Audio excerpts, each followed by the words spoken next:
Olunaku olwaleero nsazeewo noonye ku council freedom kusookera ddala twogere ku nsonga z'amateeka ne politics because ono council politician kozi ojja ku kyaki ngenda kwesimba ku bwemupe 231 naye saagala abantu balowooze nti bye tukola byekyo lwekyo akuba tubadde tubikola okumala emyaka nga 7 emabega lwakuba nti maybe kati social media ze abantu batugoberera kati balaba naye luli bibadde behind cutting kubanga obeera ku kooti nga waliwo akutunuzaamu tomugobe kati abantu batufollowing mbuuza ku bantu kanso neyanza nnyo okubeera ku platform eno Mukulu Tegusulu ali bulungi abatulaba abagisubscribingako mwenna ndowooza ensi ekuze this is the way to go obubaka bantu batandise okukozesa essimu yaabwe okuba nti essimu ebabuulira buli kimu ekigenda mu maaso kasita oba ne intaneti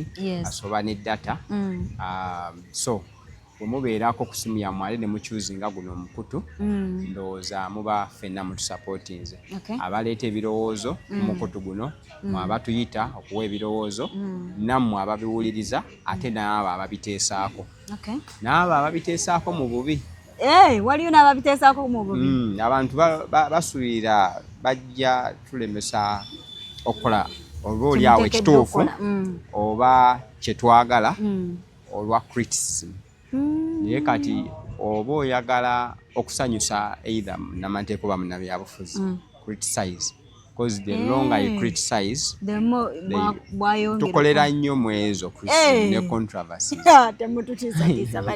anti labayo teri agenda logically lwaki njogedde bwenti izo bunyo ogenda mu kooti nga olowooza lawyer wa side eri agenda kugamba bugambi yessebo nga okyogedde so there must be some critic ate nawe olina okupreparinga okuzzaayo ebyobufuzi waliyo MP agamba nti nkulekedde weesimbewo so ezo fraternity zombi zikutraining okuba nga you are ready for so naye waliwo abantu abacriticinga n'abacritikinga acritikinga agamba wano okoze mbwoti naye terezaamu awo then acriticinga yagamba nga nebyayo oluusi nebyakomentinga awo tabimanyi so bonna mwebali but since we are saying this is the way to go bantu bonna tulina okuba accommodating we must tolerate them era wotaba wano ku mukutu gwo nonenya abakuvuma nonenya abakomentinga obubi abakomentinga obubi abakomentinga obulungi bonna bali muki mu nsi y'emu so the world is very kind for everyone and the world is enough for all of us yes olunaku olwaleero omukyala Nansuluga Aisha abangi gwe bamanyi nga Lowlight babadde akomezebwawo mu kooti era tukumanyi nga omuntu alwani kati ffe twakutuuma mugundi lawyer waaba kantu because ako konna kantu tumulabyeko ng'ate bagamba nti alina kudda 27 omwezi guno ensonga eno ereeta olwasooka baatugamba omulamuzi teyaliyo ku luno ki ekiganye ekisooka tuli mu legal battle naye nyinza okuba kinene nnyo naye kaŋŋambe nti tuli mu due process mu lulimi olw'amateeka due process kitegeeza nti waliwo ebyo by'olina okugoberera waliwo process gy'olina okugoberera eteekebwawo amateeka baani abagoberera due process ekisooka munnamateeka agoberera alina akimuvunaanibwako okugoberera due process ekyokubiri awaabiddwa ateekeddwa okugoberera due process eyo ekyokusatu kooti oba gye twaliise abalamuzi balina okugoberera due process eyo then n'oyo yenna awaabye omusango alina okugoberera due process eyo lwaki njogera bwe ntyo buli ebibeerawo byonna mu misango guno oba n'emirala sometimes ebimu biba biteekeddwa okubaawo naye ebirala mu kubaawo era tuddayo mu due process ne tugamba ebibaddewo bibadde bikolebwa bitya however much tulina okubifollowinga naye ebibaddewo nga guno yes omusango guno si gwe gusoose si gwe gugenda okusembayo. So twebuuza ebibaddewo bibadde bikolebwa bitya emirala egyefaananyiriza bwe gityo. Ekyokubiri oluusi ne mu kkooti eyo yennyini. Kati bw'otandika okulowooza ebyo n'obifunako ansa otandika okulowooza kati nga gwe munnamateeka yagenze ng'otutte mateeka otandika okulowooza ku bintu ebirala ebisukka ku due process. Ogamba kirabika waliwo ekyekusifu because nze nga munnamateeka sikkirizibwa aba tekyalibadde tekyetaaza kusooka kulowooza nti ogenze mu kkooti otunuulire ensonga endala okusinga okutunuulira ensonga eziri mu kkooti awo olina tutunuulira ekyo ekiri mu kkooti. So amateeka gagamba obwenkanya bulina okukolebwa naye tebulina kukolebwa kyokka bulina okulabibwa ye justice. Ngenda kubeera nno mulooya onyigiriza obwalooya era nkyagala nnyo. In fact bw'oyiga obwalooya kinyamba nnyo kubanga okucriticizinga omulimu gwange oba okunnenya kukendeera kuba oba omanyi naye nkansigale eno mu babush lawyers. Amiina. Nkansigale eno era naye otuyambirayo. So obwenkanya bulina okukolebwa naye tebulina kukolebwa kyokka bulina okulabibwa nga bukolebwa. Justice should not only be done but should be seen to be done. Bino kwa transparent. Kwegamba mu ntaputenyi enyangu nina okulaba nti woba ompadde emmere n'oba oyagala mbeere ng'enjala oyagala nzikute toyina kunjagaliza kukkuta kwokka nina okulaba ng'ompa n'emmere ate emmere togimpa buwi naye mpa emmere gye njagala kuba okulya obuli tekikola ki tekimala. Obwenkanya bukolebwe naye mu ngeri gye bukolebwamu bulabibwe nga bukolebwa. Nfuna bulungi? Nkufunye. Ensonga eyo oba principle eyo oba ennyinga eyo ejjawo okugezaako etuyamba okutestinga okwetengerera kwa kkooti. Kkooti ebendinze ekolanga yo oba waliwo gwebendingidde gwekolera. You understand? I understand. Ebiriwo byonna emisango judiciary yeetadde ku test. Kubanga ekirungi omusango gwa Lwii gwazze naye gugenza okujja nga waliwo omusango gwavuddewa Masaka gwabadde Masaka. Yes. Nga gwe wenkubuuza embala y'obululu omulamuzi yomu aba yagamba kasibwe tusanga akabokisi nga kali tampered with tetubala n'akikozesa ku musango gumu n'ogwokubiri ogwokusatu kyagaanirawa n'ojja ku musango gw'e Masaka ne bagamba nti abalamuzi ab'e Masaka abakooti enkulu gye bali naye tulonze omulamuzi okuva e Kampala ajje abaatula mu musango. Obwenkanya bulina okukolebwa ate bulabibwe. Yes, nkakasa omulamuzi oyo alina buli kimu ekisoboka but the question is why would the judiciary appoint twali muyise foreign lawyer yet tulina ba residential foreign judge yet tulina ba residential judge mu bufunzi. Ekintu kino ekikoleddwa bakola ekizibu ne baleka ekyangu. Kati okukola ekyangu bwe twebuuliza obwenkanya buli mu kukolebwa naye tulaba buli mu kukolebwa. Yes, yazze tuwa bwenkanya naye tulaba n'amaaso gaffe nti ali mu kutuwa bwenkanya. Okitegera bwenkanya gwe mu maaso go olaba ddala ali mu kutuwa. You understand? Kakati nga tudda ku mulimu ku musango gwa Lwii nga bannamateeka tukakatibwako we are duty bound of respecting a court professionally because we weeyisa mu ngeri yonna etasaanidde kituyigirizibwa because sigenda kwakitinga ng'oli wayagala ng'oba no we have professional standards obunaanyizibwa okugoberera emitendera gya kooti obunaanyizibwa okugoberera omulamuzi ne kooti era ne wooba weemulugunya teweemulugunya nakujjamu saati weemulugunya okozesera procedure endala eri liberal naye tosobola kwemulugunya ku kyotannalaba waliwo obuzibu. You understand? You can't eat a cake you don't have. You understand? Yes. Osooka kulaba nti wano waliwo obuzibu. Kakati ekyokubiri olina okumanya nti kooti waliwo obuyinza bwayo bweyina.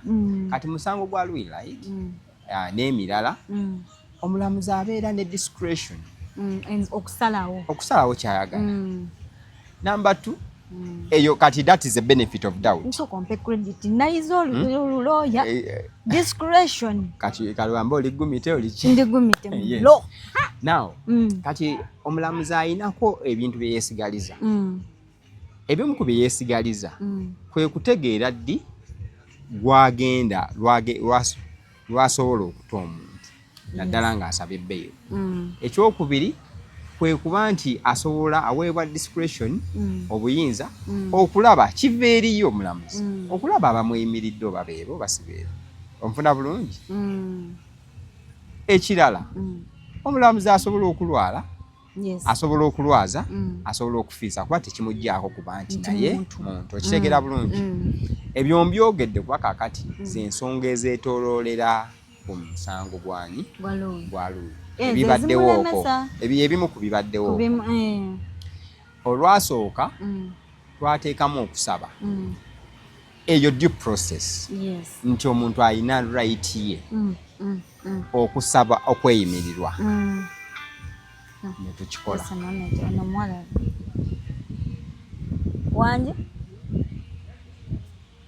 Wanje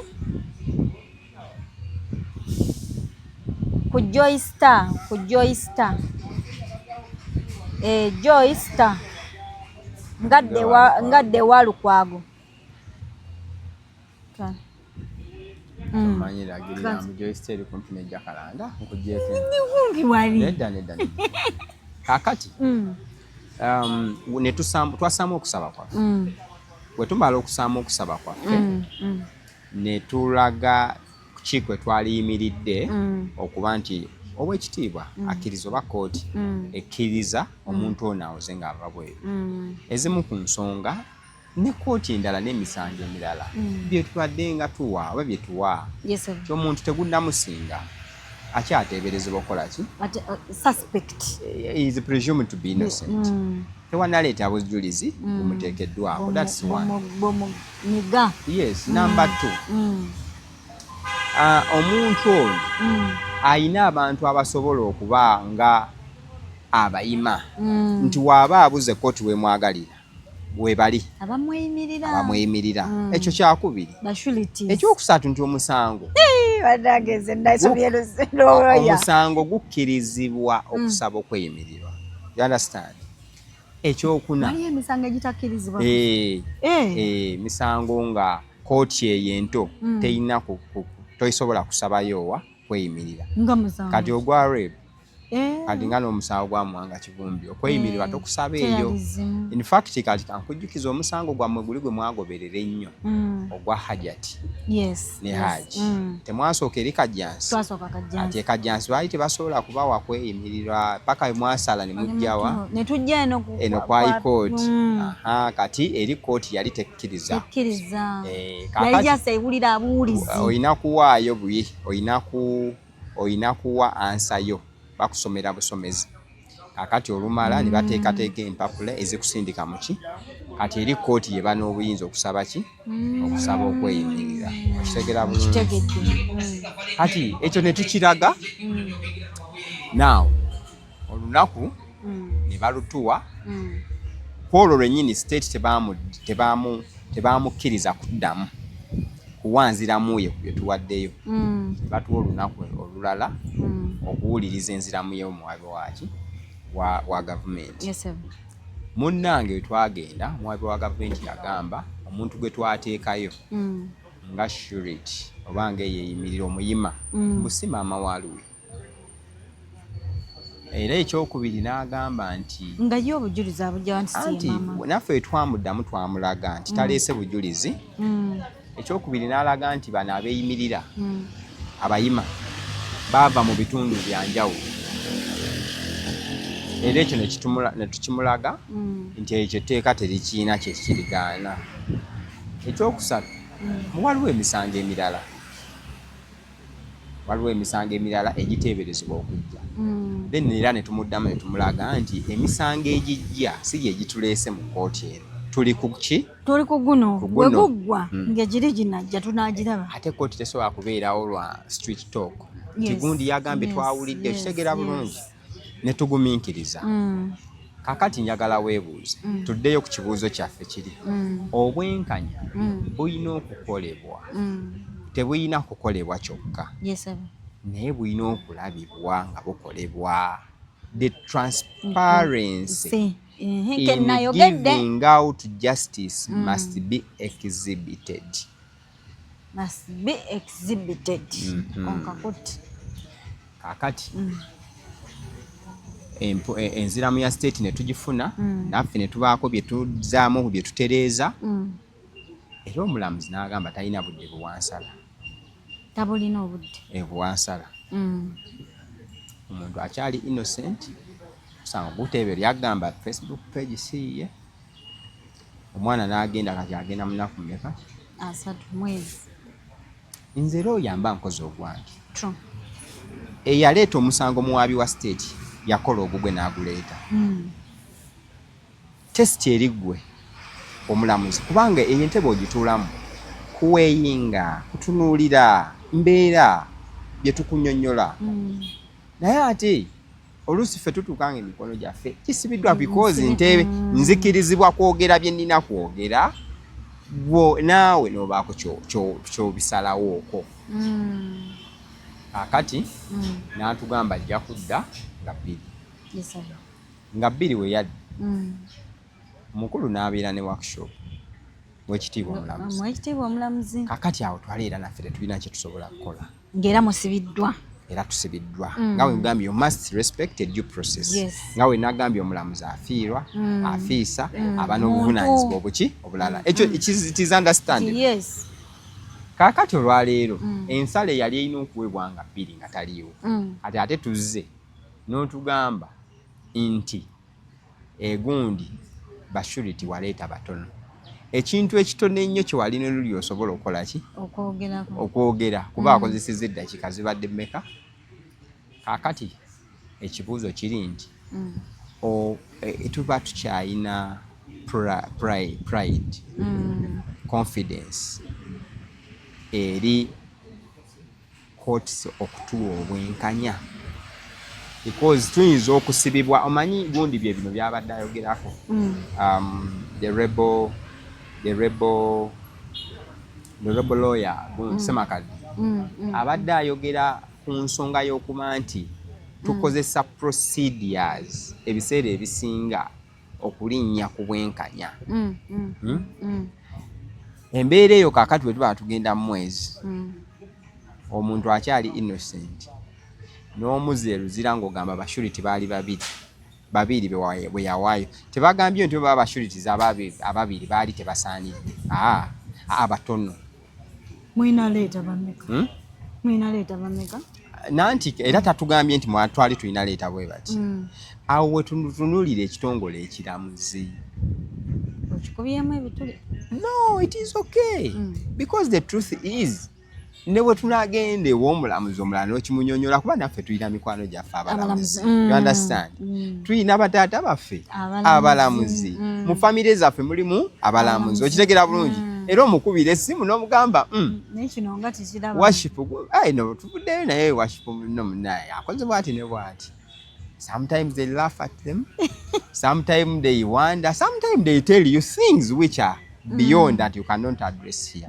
You understand? You're right. Naye kati twagala twogere ku bisobola okulabibwako nti ogambye nti bashoriti baleese batono ate togambye nti wadde abatono abo kale aba batono baali bamala naye mwongereyo babiri oba obuzibu abo ababiri like kyengezaawo kugamba ku bituli bye baabakubamu luli nga state addamu tolina kyotugambye nti kyekino ekyaviiriddeko nti kati nga bwe bagambye nti nga bwe bagamba nti oli si maama tolina kyokwotinze nti maama bwagamba nti maama oli si maama era nsinzidde ku ekyo ku mabeera bugambi bugambi abayima batono tuyinza okusibwa emikono nti tetujja kwogera ku nsonga zino naye ziri mu kutta ekisooka ekitongole kiramuzi naye si kiramuzi kyokka ffe tukolerawa ffe nga balooya tukolerawa mu kooti so wekibeera nga kiri mu kuttattanyizibwa naffe emirimu gyaffe gigwa because at the end of the day abantu abatrusting nti yoyo ayinza okunnyamba abatajja kujja era no wanda wogenda ku mikutu bo abantu balabanga ffe bannamateeka tetulina naye because for us we know the system we are okay because tumanyi ekiri muki due process n'ebintu byetugoberera we are okay we know okitegera bulungi now kati bannayuganda mu folusi kyokuvaayo bagezeeko okwadvocatinga kuba kati bino ebintu biri everywhere bagambe nedda naye ekitongole kyaffe tulina okuddamu we revamp the plight we rebuild the plight of courts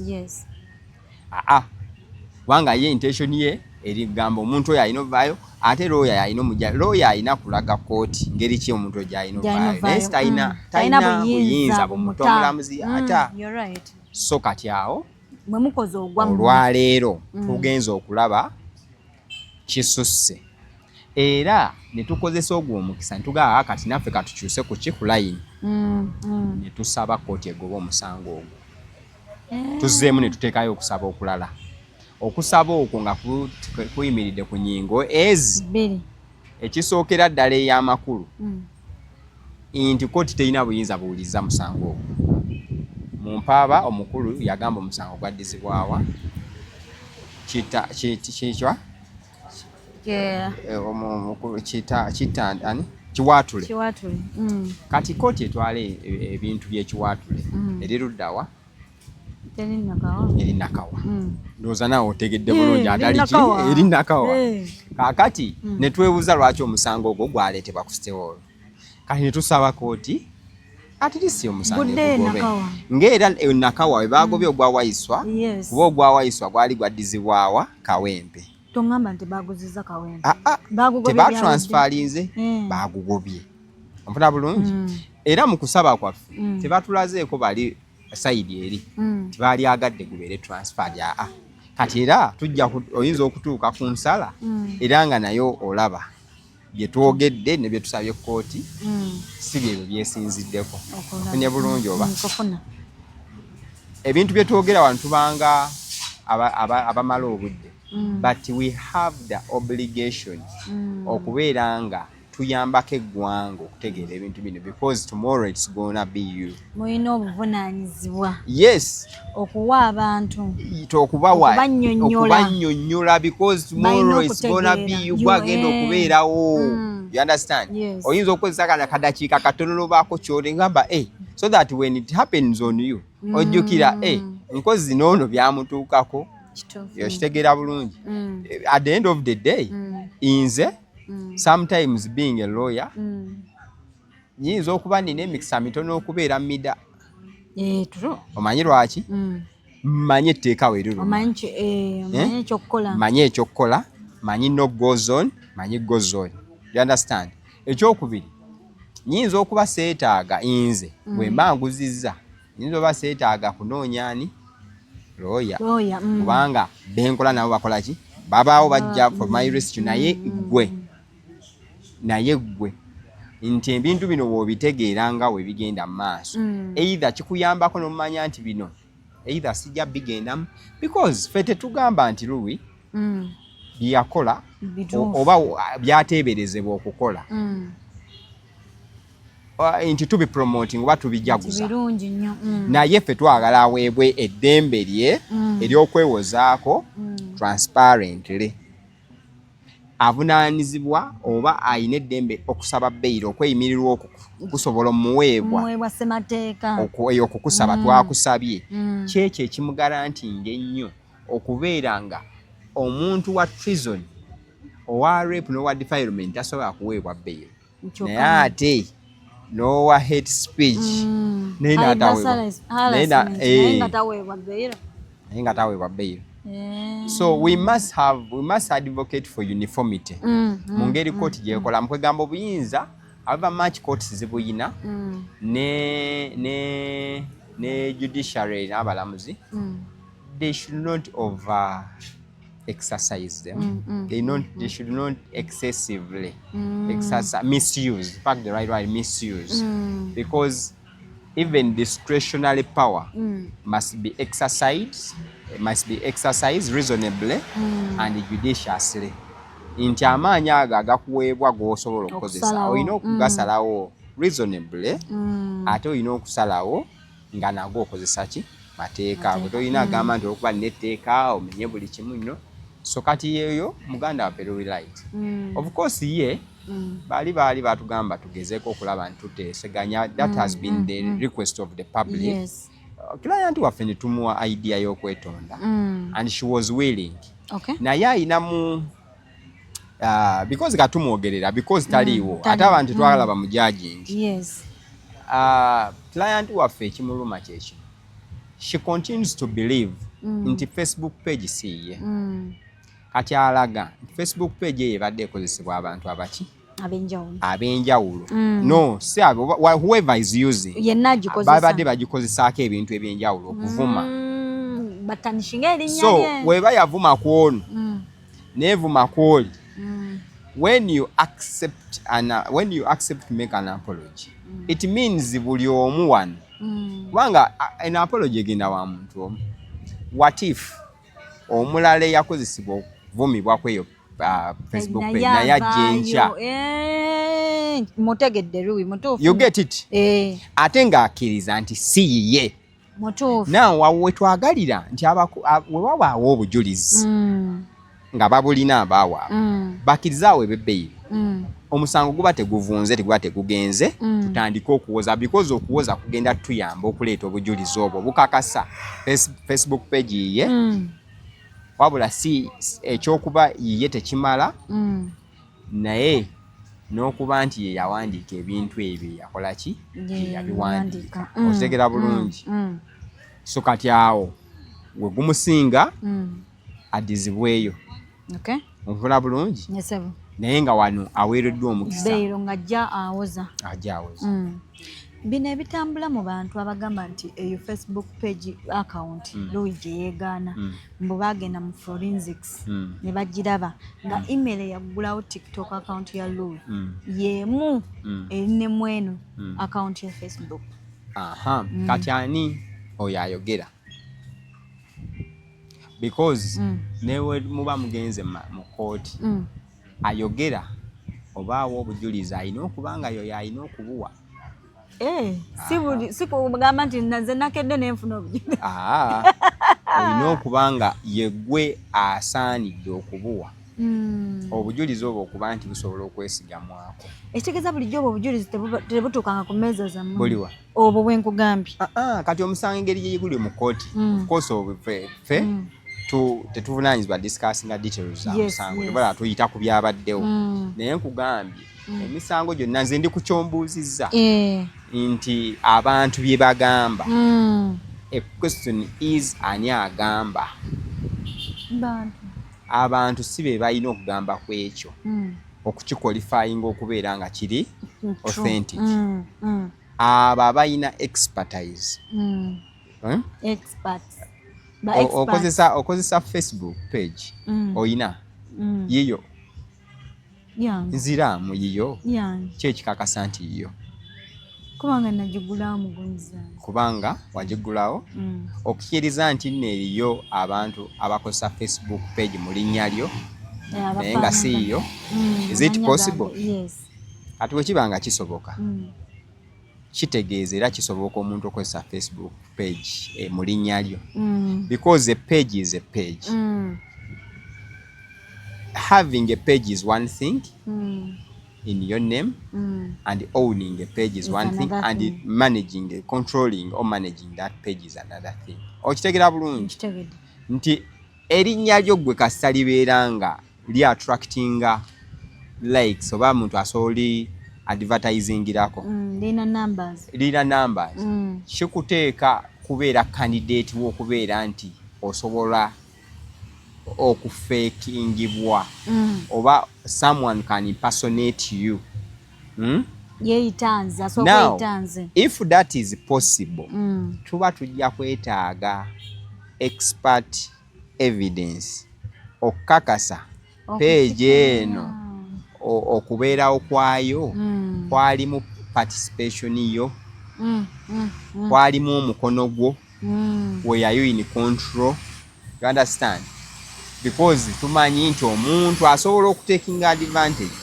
Ndowooza kyemmanyi Bobi Wine ne Mwami Museveni be basinga page ennyingi naye sikiwa oba balina page zaabwe ezisukka mu ki mwemu naye ng'ojasanga page Bobi Wine kitegeera jasanga page Yoweri Kaguta Museveni endala ogisangeko Tibuhabulwa Kaguta okitegeera bulungi.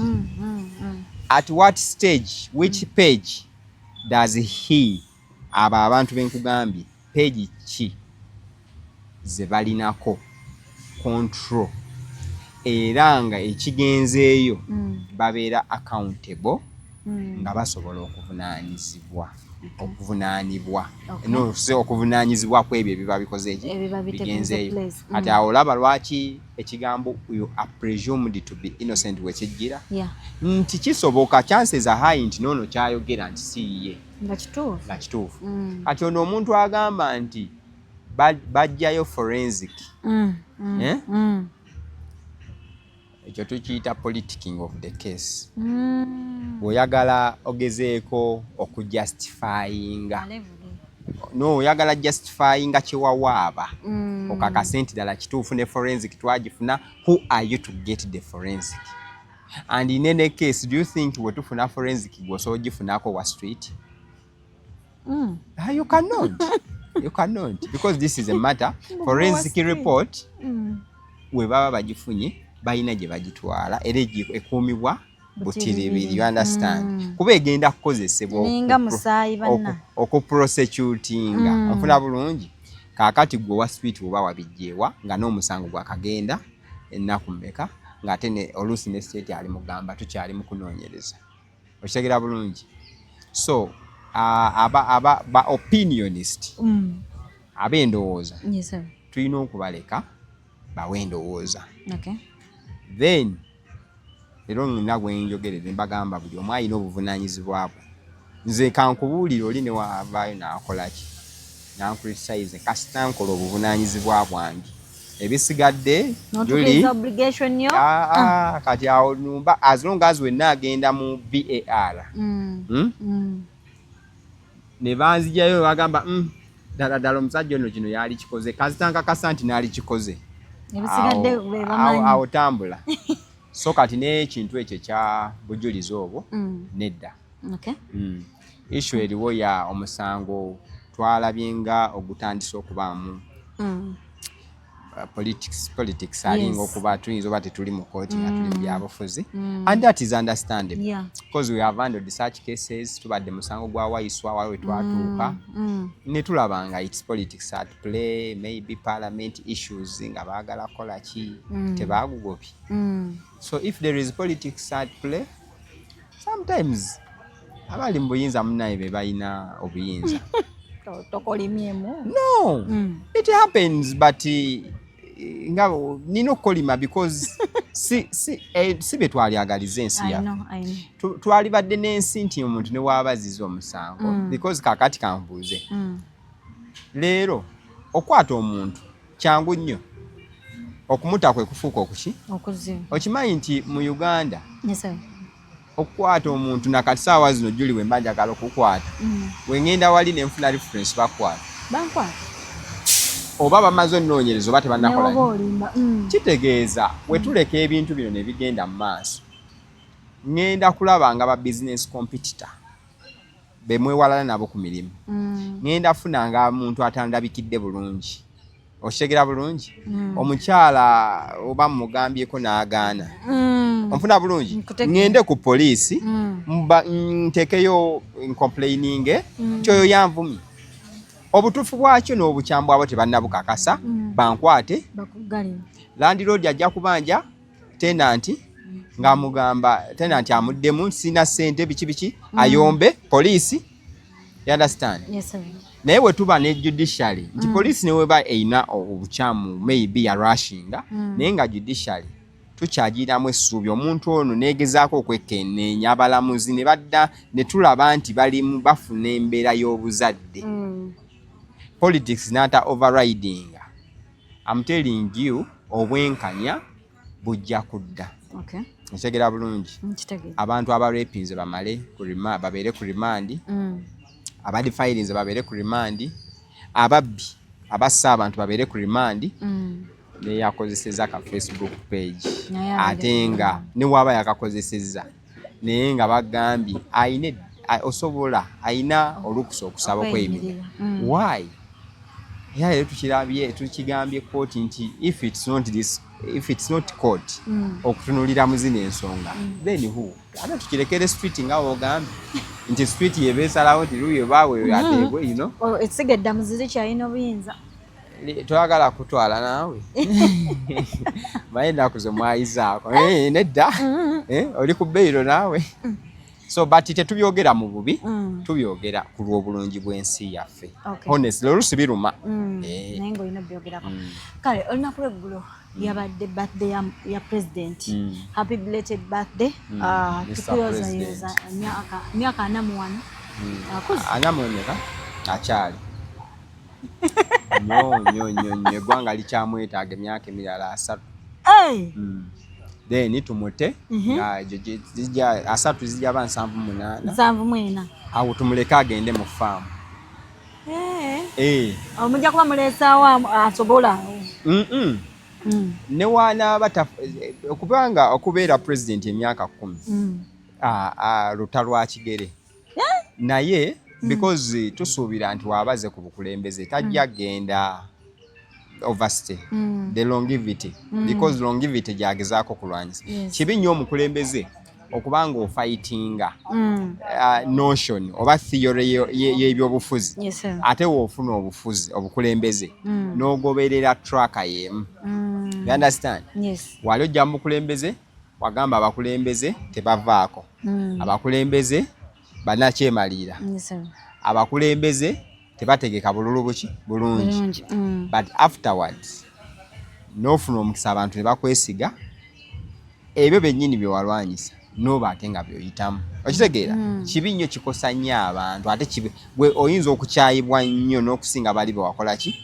bewalwanyisa so ono wajja n'atwalako emyaka 10 myaka 10 wegiggwako abalala ne batwala naye lwaki tuba tukyamwetaaga emyaka emirala 3 wadde aba ku bukulembeze yavaako because wawe betuyita statesman wawe ne betuyita father of the nation abo abantu babeerawo nga bakulembeze bakoze ebintu ebitakoleka mu nsi eyo era basigala nga beebuuzibwako nti saawa zino oyinza okusaba okuddamu ofuna Nelson Mandela nga tosobola naye nga n'ekitabo kye nze nina ekitabo kye waka Long Walk to Freedom naye nakisoma nenkimalako kinene nnyo bwe kiti naye nakisoma nenkimalako but wherever I have a show a talk show political what I make reference because mba mmanyi nsoma ekintu ekiri authentic omanyi kibi nnyo okusoma ebitabo bya gundi bya Metternich ne Hitler nga ate oli Democrat funa bulungi woba oyali Democrat oyina kusoma bisabo bya Nelson Mandela aba preaching enjiri ya democracy. Yes. Naye wona asoma ebitabo bya Hitler ne Idi Amin Dada waliwo omutima gwoba okola ki ozimba. So ba statesmen father of the nation batuyambako okuzza ensi ne bagiteekateeka. So emyaka 10 omukulembeze anaddako kyasobola okukolera eggwanga era kyetwalisabye kwe kuteekateeka amateeka okugazza nti gabe nga gakola. Ekyokubiri kwe kulaba nti institutions ziddamu okussa. Institution tezissa zaafa. Institution yomanyiyo ki? Institutions. Nze nkuwa example mpaayo emu. Si gwagenda okuyogera gwe mpaayo example emu. Kanso oyagala okunteekamu. No, institution mu Uganda gwe mpaayo gy'omanyi ngezeeko okukubiramu ttooki. URA woba yevunaanyizibwa kuyingiza ebintu emisolo. URA ebintu ebisala wali eri ebintu omanyi ebintu ebikwatiddwawo ebikwatiddwa omuntu n'atika emmaali ye nejjaawo nga bwe keekasuwa nejja neemulemera okumala emyaka egi 3 naye ate mu myaka egi 3 bw'aba afunye olunvubaavuba agende abikole ki agende abi rescuing ne bamugamba tebiriiwo nga byalagawo byabulira we babissa awo we babissa ettaka lirimira onfuna bulungi. So kyekyo kye bayita institution okuba mu recording balaga ebintu byaliwo ne baleeta ne baloya ne bateekayo okwemulugunya ti ebintu biibino. After some time ne bagamba kale we are convinced ebintu biri wano tugendewo ebintu bwe byateekebwa bwe byakuumibwa awo wennyini naye nga waliwo abasirikale waliwo buli omu ng'ebintu kakati n'otandika okuddamu okubanja ebintu ng'ebintu waliwo institution endala gy'omanyi. So kati institution gwe musingi gw'eggwanga because we musolo enguzi oku-screening ebintu by'abantu productivity ejja kusinziira ku URA. Obwenkanya security y'abantu mu ggwanga commitment y'abantu y'abasirikale mu ggwanga omusala gw'abasirikale gugenda determininga security. You understand? Abantu okuba nti baddizibwa ebyabwe abanene tebakozesa bunene bwabwe ow'emmundu takozesa mmundu okuba nti alinnyirira ono atagiina ayina ssente talinnyirira ono atazirina kooti kubanga yeetengeredde esobola okukola ki. You understand? Enguudo zaffe okuba nti tusobola okulukola ne lumalawo ebbanga ssente ne zitatambula ssente ne zikola oluguudo we luba lwa kilomita 5 ddala ne ziba 5 UNRA. Olya institution wezijja nti buli kimu kibaako climate yaffe okubeera nti eri protected bulungi abaana bagikozese bagisange naffe tugiryeko bye tugiryako ki ogenda kufuna wildlife environment oyina ki oyina ebitongole nga NEMA. Yes, NEMA. You understand? Otherwise we bibanga tebissa nga enguzi mweri batunda ebibira byaffe teri afaayo kooti tezikola kufaayo ensi tegenda kusangibwa ensi ebeweddewo naye byonna bitandikira ku ki mwami Museveni ali ogwo ekimulonza bano institution IGP kulabanga bamuyambako bintu bigenda bubi naye kasa bibanga tebikyassa buli omu yeekolera kyayagala ate obuzibu obuliwo abo abali mu ezo institution taking advantage kubanga ffe tuba twemulugunya twemululira ku mwami ani Museveni omufuna bulungi kati bo ne bayonka eggwanga ne baliyonka because bamanyi buli kimu tunenyani president naye nga bo babassa mu institution yezo okuyambako gavumenti bintu bibeere nga bitambula buki be bamuvumya abo wogenda n'obanoonyerezaako ennyumba ze bayina ennyumba zitukula maama